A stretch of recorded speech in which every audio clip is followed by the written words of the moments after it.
they're down here, but very much in this game. What's the tonality of a coach's talk when a game is within striking distance like this at intermission?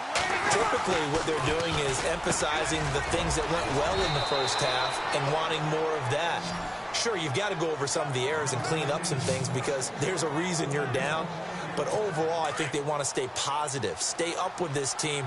We're just starting the second half, and we've got the football. Let's go ahead and punch it in, and then we'll take it from there. See how that recipe works. This is Ingram on 1st and 10. And nowhere really to go there. He'll take this up just shy of midfield.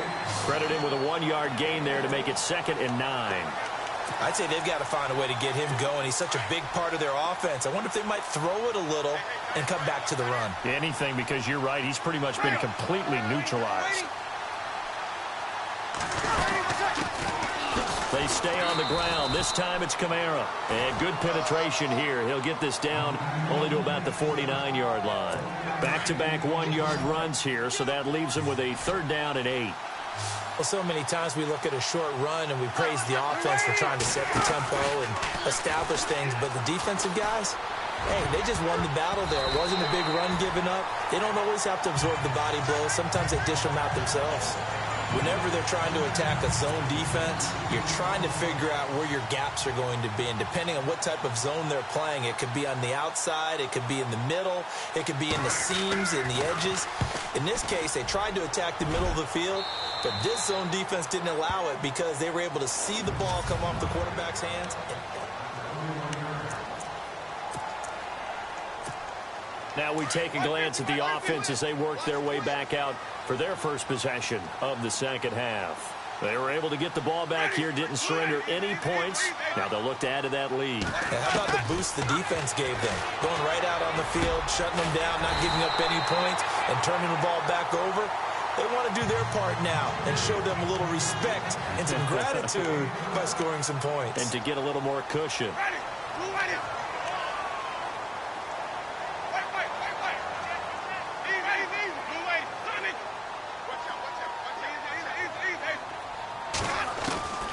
Now Winston.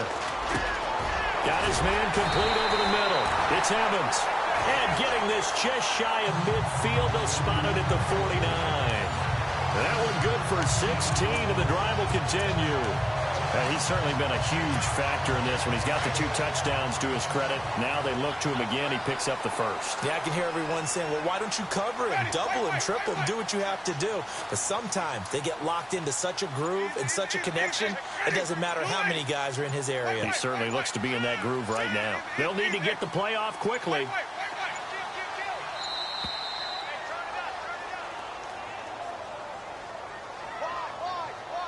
Delay of game, offense.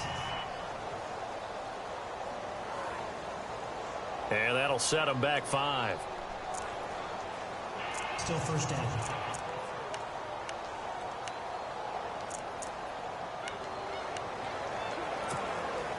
So the penalty by the offense, and now they face a 1st and 15.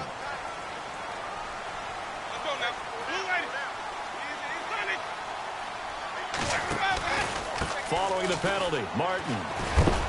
And he'll only get a yard, maybe 2, up to the 46.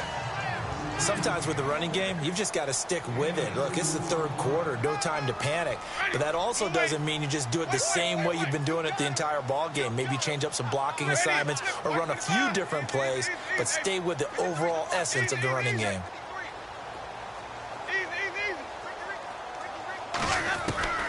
Second down, Winston. Over the middle, complete. It's Jackson. It's a pickup of 12, and that'll set up a 3rd down. Slant route's effective no matter who's running the route and catching the ball. But when you have a receiver of that stature, you have to be a little bit more precise throwing it. You don't have the same catch radius with the bigger targets. So 3rd and 2. This quite possibly 4-down territory, though, if they're stopped.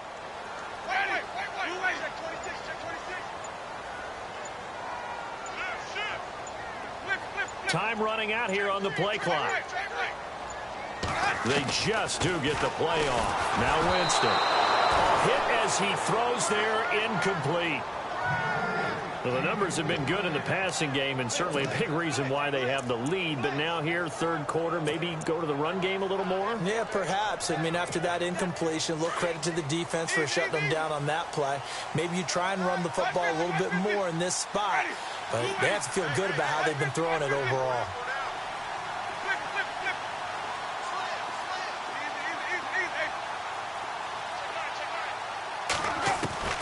Winston to throw for it on fourth.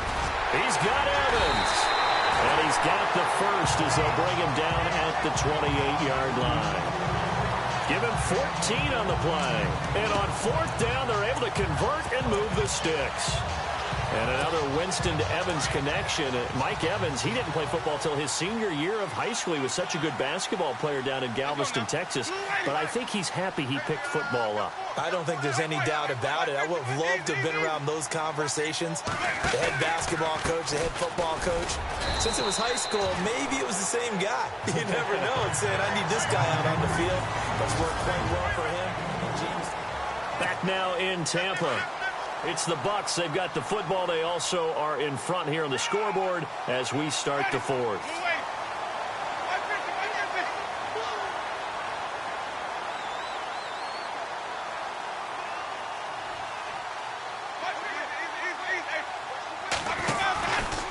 Again, it's Martin. No dice this go-around. He's hit behind the line and taken down. So he loses 3 yards there. Now third down.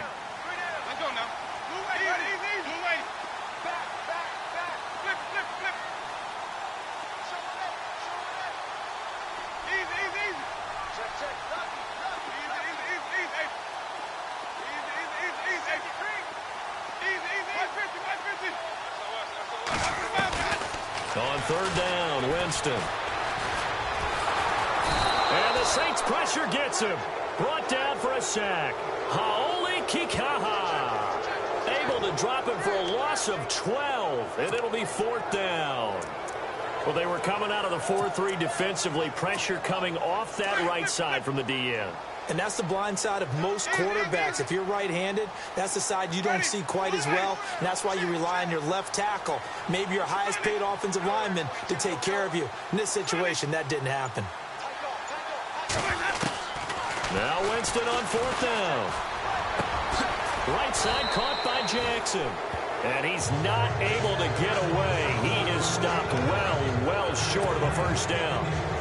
Boy, you talk about not playing it safe. Why were they going for it there, Charles? It's got to be a full evaluation of their team. Do they trust their defense in this situation? Maybe they think they've given all they can in this game and they don't have anything left. Do they not trust that the other team's quarterback is just so hot that no matter where they get the ball, they go downfield?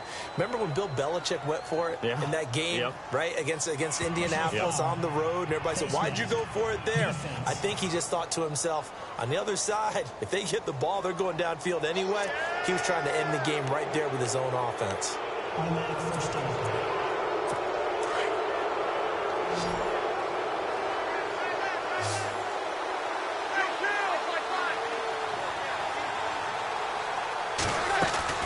From midfield, here's Breeze. The catch made over the middle by Ginn. And he gets this down deep into Tampa Bay territory. An excellent pickup of 34 yards. A nice job there, Charles. They picked up the blitz, were able to complete the pass. That had the total feel of a quarterback in control. Red blitz, got him into the right protection scheme, so he doesn't get hit back there. He's got a chance to step up with supreme confidence and deliver it downfield for a nice completion. And he's going to get it inside the 10 to the 7-yard line. A nice run there, 9 yards, and it'll be second down. Some runs are blocked so well, you almost forget that someone has to carry the ball to gain the yardage. The leverage by the offensive line to create space up front, really well done. And this is caught. It's the tight end Fleener for the Saints touchdown. Kobe Fleener, a 7-yard touchdown grab. And the Saints are within an extra point of tying this thing up. And he's able to put it through. So here comes the kickoff now, all even here in this fourth quarter. On the return, it's Ryan Smith. And a nice job there as he gets this one up just shy of the 35-yard line at the 34. Mike Evans and the rest of the offensive unit heading back out there now. Seems like the measuring stick for a receiver for a great game is 100 yards. Well, he's well past that now. And as we analyze how he's getting them, that's where it really becomes fun because, let's face it, they keep sending coverage at him, keep trying to put the pressure on, yet he finds ways downfield and finds openings. That's a really crafty receiver. And he went nowhere. Well, he went backwards, back to the 33. It's a loss of a yard there, and now second down. Time for a break. We'll come back and see how it all shakes out after this. So it's Buccaneer football as we welcome you back.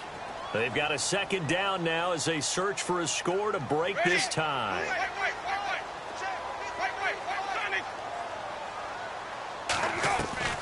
Now a second down throw for Winston. Oh, he's got a man wide open, complete.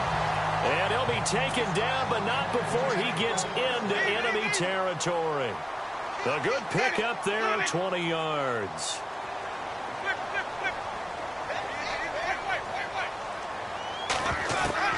Winston to throw.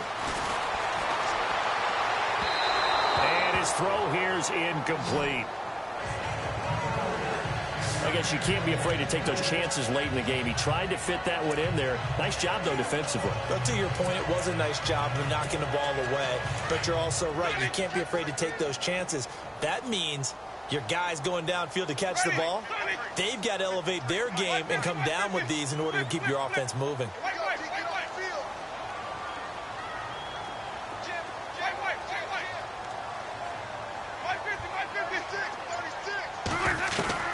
Now Winston. Got his man complete over the middle. That's Evans. And the stop here will come at the 38-yard line. They'll get 9 there as that sets them up better for third down. They're making steady progress, but I see your face. You're worried about that clock. I'm worried about the clock, and at some point you have to have a splash play in there as well. The Bucs on third down. They've had their troubles. Just 1 for 6. They need just a yard here. It's 3rd and 1. Winston. And it falls incomplete after almost being intercepted. A pick there would have been great. The good news for the defense now, it's 4th down. Nearly an interception. If that one's picked off, it's over. So a new lease on life, so to speak. A lot of times when you're in coverage, you're so focused on the man and the coverage that sometimes the ball, if it arrives, it surprises you. That may have happened to him in that situation. They'll run for it. Martin. And he's able to get the first before he's taken down at the 36. And now the Saints are going to take a timeout on defense. It's just their first. They've got 2 more to use here in the final stages.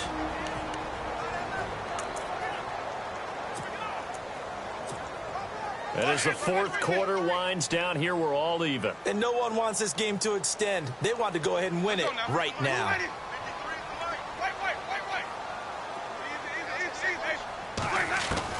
Here's Winston. He's got his tight end over the middle, O.J. Howard. And the Saints signal for another timeout. That'll leave them with just 1 remaining in this 4th quarter of play.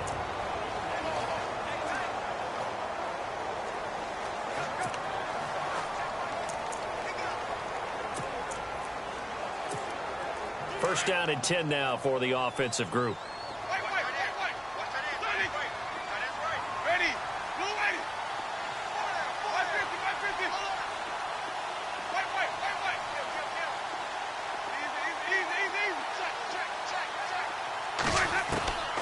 From the red zone now, Winston. His throw incomplete. I know our vantage point might be a little bit better way up here. That looked like an ill-advised throw to me. I didn't see anything open. And this play just didn't look right from the beginning. It did not. I thought he might get outside and just chuck it away. Dangerous pass, incomplete.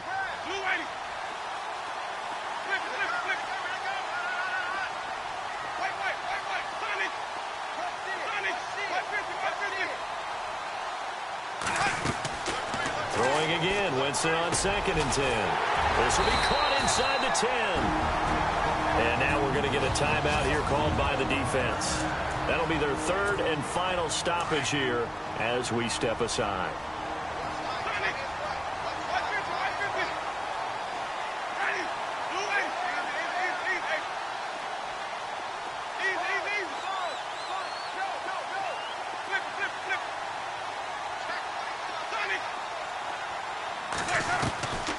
To the air again with Winston. And he can't get a throw off. He's taken down. What a huge play at this point in the game. Clock rolling here, about to hit 30 seconds.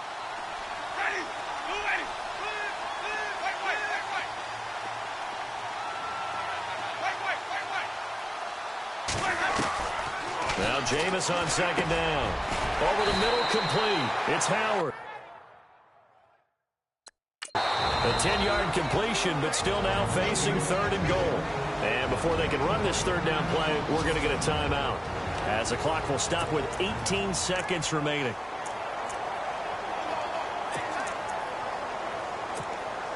And this offense on 3rd down today, it's been a problem. Just 1 for 7 thus far. They're looking at a 3rd and goal here.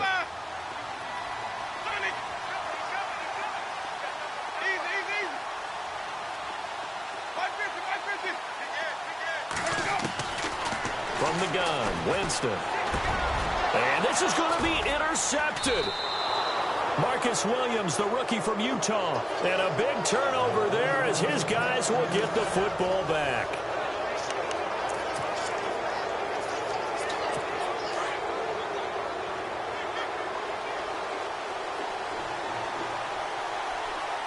And they're going to go soft on the corners.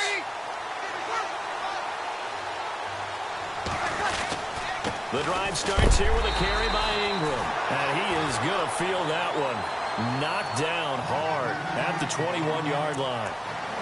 Just a yard on the pickup there, and it'll bring up a 2nd and 9.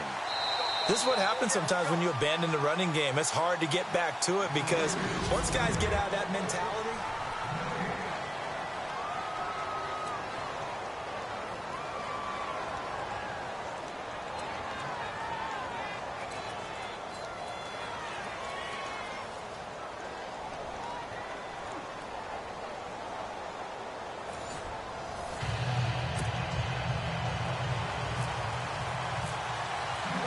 So we're right back where we started, all even as the kick's away. And that'll carry over the back line of the end zone for a touchback. Back out onto the field now comes the New Orleans offense. Except for their first drive here in overtime. And this is where the crowd can really become a factor. They've had to battle it all day, but I know what you're saying. In overtime, that gets doubled, doesn't it? At least, because now the crowd really wants to be involved and help their team. And that first drive can dictate the whole thing because they know if this team takes it downfield and scores a touchdown, it's game over. It's been loud in here so far. Short gain there to start overtime. Almost a tester play, wasn't it? Wanted to see if the guys on defense were going to fit the gaps the correct way because we're in overtime. So it's not just physical tiredness out there, right? Mentally, are you still doing what you're supposed to do? And they were up to the task on that play. And certainly fatigue on both sides of the football. Now Breeze on 3rd down. And Gibbs got it. He's at the 30.